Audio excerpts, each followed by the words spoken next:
ఇప్పుడు నేను బయట అప్పుకి వెళ్తే బోళ్ళంత మంది ఉన్నారు నాకు అప్పులు ఇవ్వడానికి. అప్పుగానే నేను తేవాలనుకుంటే కోట్లు తెచ్చేసి ఎప్పటికి రాజమండ్రిలో మండపేటలో చర్చిలు లేపు పడేద్దాను అనమాట. ఆ తర్వాత అడుక్కు తినాలి. నేను బ్యాంక్ వాళ్ళు నా చుట్టూ తిరుగుతుంటారు, కట్టలేకపోతాను. మీరా నాకు కనపడరు ఇంకప్పుడు. అలా కాదండి, దేవుని సన్నిధి కోసమే కదండి పాపం చేశాడు అని ఎవడ అండు.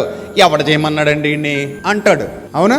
అందుకే ఓన్లీ ప్రభు ఎప్పుడు ఇస్తే అప్పుడు ఇస్తాడు. అప్పటి వరకు అద్దెలకే పోదాం అన్నట్టు ఇబ్బంది అయినా కూడా అద్దెకి గడిపేస్తున్నాం ఆరాధనలన్నీ కూడా. సో కొనేయడం అంటే అప్పు చేయాలి మళ్ళీ.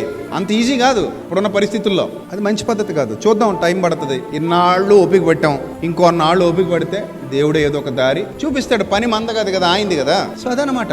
ఎప్పుడూ కూడా మన తాహతకు మించి, మన శక్తికి మించి బరువులు ఎత్తుకోకూడదు. తెలివైన వాడు చేసే పనులు కావవి. సో ఇదొకటి అందరూ గుర్తుపెట్టుకోండి. మీ స్థాయి ఎంత, మీరు ఏం ఖర్చు పెడుతున్నారు, మీ జీవితం ఎంత, మీరు ఎంత ఖర్చు పెడుతున్నారు, మీ సంపాదన ఎంత, మీరు ఎంత ఖర్చు పెడుతున్నారు. అప్పుడు యేసుప్రభు వారి మాటలు మీకు గుర్తు రావాలి. కలిగిన వాటితో తృప్తి పొంది ఉండండి, మిగిలిన నేను చూసుకుంటాను. ఏం తిందుమా, ఏం తాగుదమా, మీరు చూసుకుంటానన్నాడు కదా అని ఇష్టం వచ్చినట్టు కుదురుతుందా? మీకు ఏది ఇష్టమో అడగండి అన్నాడు కదా అని నాకు అదేదో కావాలని అడగకూడదు.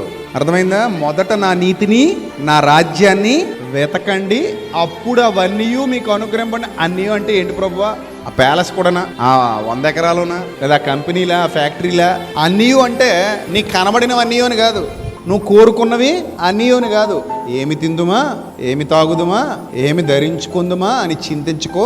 నువ్వు నా సొత్తు, నువ్వు నా కోసం నిలబడు, నేను నిన్ను విడువను, ఎడబాయను, నేను చూసుకుంటాను. విశ్వాసంగా ఉండు. నా సొత్తు కాబట్టి నాకు నచ్చినట్టు జీవించు. నేను చెప్పిన పనులన్నీ జాగ్రత్తగా పూర్తి చేయి, బాధ్యతగా ఉండు. అర్థమైందా?